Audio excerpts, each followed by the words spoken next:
All right, we've heard about the Nintendo NX console in bits and pieces for months now. Started with Nintendo itself months ago, and now Nintendo has unshackled its newest console. Joining us to talk all about it is Sam Machkovech from Ars Technica. How's it going, Sam?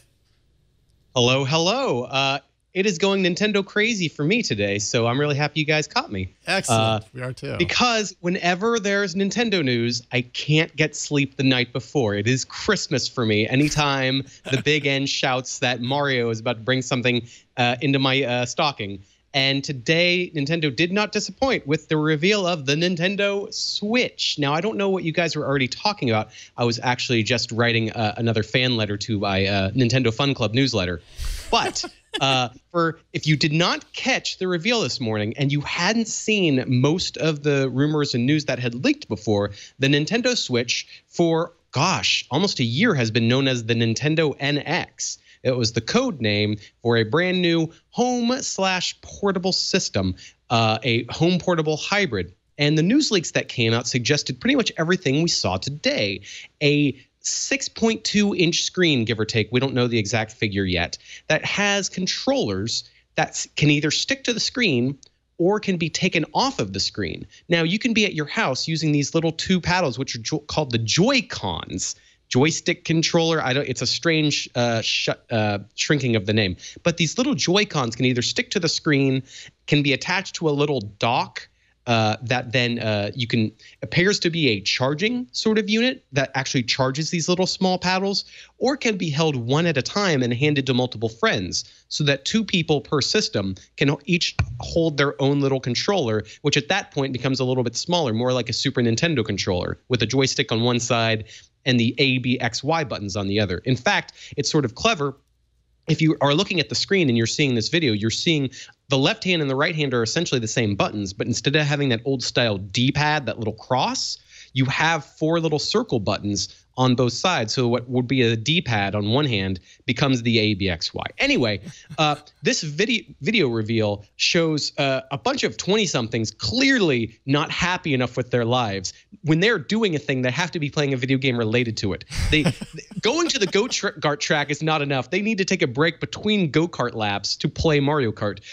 Shooting basketball at the court, nah, it's halftime. We need to play NBA 2K at a table and take a break. It's a very peculiar video that's, I guess, trying to make it really clear how cool you can be while using this thing. But it also showcases the fact that you can have multiple systems very close to each other and they will play nicely, which actually could be really cool in terms of two people, one each having their own system, having these screens sort of back to back, each person seeing what the other person can't. However, the games that were shown were all sort of preliminary early ideas. We had Mario Kart and Splatoon. These are games that already were on the Wii U, and they looked a lot like the Wii U versions, but slightly different. Mario Kart had 2 items in the item slot instead of 1, which all the gamer freaks freaked out about, which is just to say that clearly Nintendo didn't just take old footage and slap it on. They made brand new footage of existing games just to make people go, oh, it's slightly different. And Splatoon being a multiplayer shooter that was quite good on the Wii U, but not enough people played because the Wii U didn't do that well. Now, remember, the Nintendo NX, which is now the Nintendo Switch, is essentially Nintendo's last stab at getting people to care about hardware. We're in an era now where everyone has their own smartphone, not necessarily rushing out to get a DS or a Game Boy or a Wii and so on. The competition for these devices is increasing, whether because you're someone at the house who already has an Apple TV or you're someone on the go who already has an iPhone and an Xbox. Where does Nintendo fit in? This system is very strange. Do you guys have any questions? I don't know if you guys looked at it as carefully as I did. Well, I mean, no one did, Sam. No one did. No, this is why we bring you on, because you look at this in intense detail and we love it. So you mentioned that the games that you see here, you've kind of already seen before. What does that say about the capabilities of the system itself? I mean, this is a next gen to the previous gen, right? So you would expect games that push the platform forward a little bit. So there were a couple of other games I forgot to mention, which is a brand new Legend of Zelda game, which will also be on the Wii U. I like the visual kind of aspect of it. It's very different. And I had played that on the Wii U, the older hardware, and it's clear that this newer hardware is handling that more smoothly. This is an open world Zelda, so there's a lot of view distance, a lot more stuff going on visually. So clearly this is running at least a little better than the Wii U. And we don't know exact details other than the fact that NVIDIA is providing a little chip in there, the Tegra.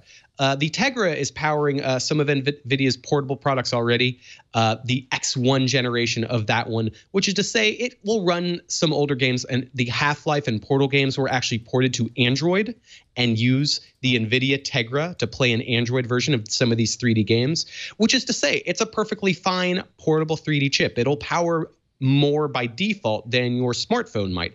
But that's not much compared to the PlayStation 4 and Xbox One. Now, remember, this is a portable system. You are playing it at the house, you pick it up out of that little dock, and then you play it elsewhere, and it's supposed to be the exact same game. There's no pause, there's no stutter. Nintendo really emphasized this portability. So this chip has to work well on the go. And that's a question mark we have is, are you going to get more power when you have it docked to a television than when you take it out and go on the road? Is there a resolution difference and a buff when you're at the house? That doesn't seem to be the case. Nintendo has made a couple of statements saying that this little home dock is just for convenience for plugging into your TV. It's not going to add extra boosts, which is to say this Tegra chip, there's a lot more questions than answers. We don't know exactly its clock speed, the number of CUDA cores, which is one of these counts that video card freaks really love, all these kinds of technical specifications that are going to tell us exactly how this compares to the PlayStation 4 and Xbox One. My guess is this is going to, at best, match the Xbox One. And Xbox and PlayStation are already kind of moving on. We've got the Project Scorpio from Microsoft. We have PlayStation 4 Pro from Sony. So Nintendo is already getting left behind technologically. That we did see Skyrim and NBA 2K. These are pretty photorealistic at times, big games, either because they're showing NBA athletes' faces or giant dragons and mountainsides in Skyrim. So there's clearly going to be 3D gaming that should be at least as good as the Wii U, if not better. My guess is better because I don't know that Wii U could have run Skyrim. Although it was really weird today, Bethesda, who makes Skyrim, actually made a statement saying, we don't know if Skyrim's coming out on the Nintendo Switch, which everyone's like, what? Why did you give Skyrim to Nintendo to show on the Switch and say it's not coming on the Switch? So God, there's a lot more questions than answers. So I have a question for you.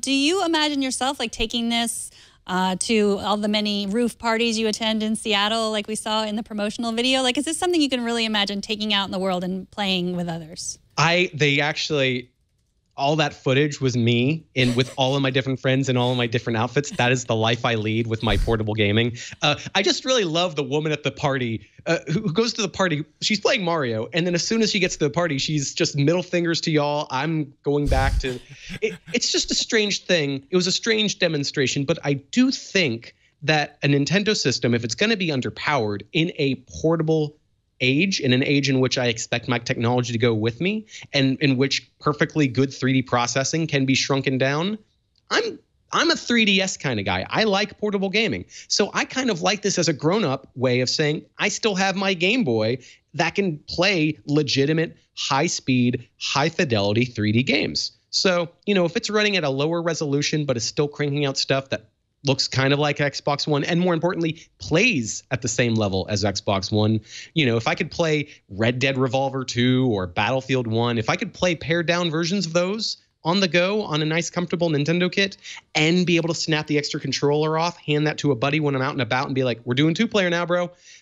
That's kind of a cool idea. But again, I got to see that in execution. I don't know if it's going to be that powerful. The battery life may stink. The RAM may not be enough. The controllers may be super uncomfortable. Those little ones, when you snap them off, they do kind of look a little uncomfortable when they're, especially when they're snapped off. Claw hands. Yeah. Have you, as a grown-up, used the old NES controller?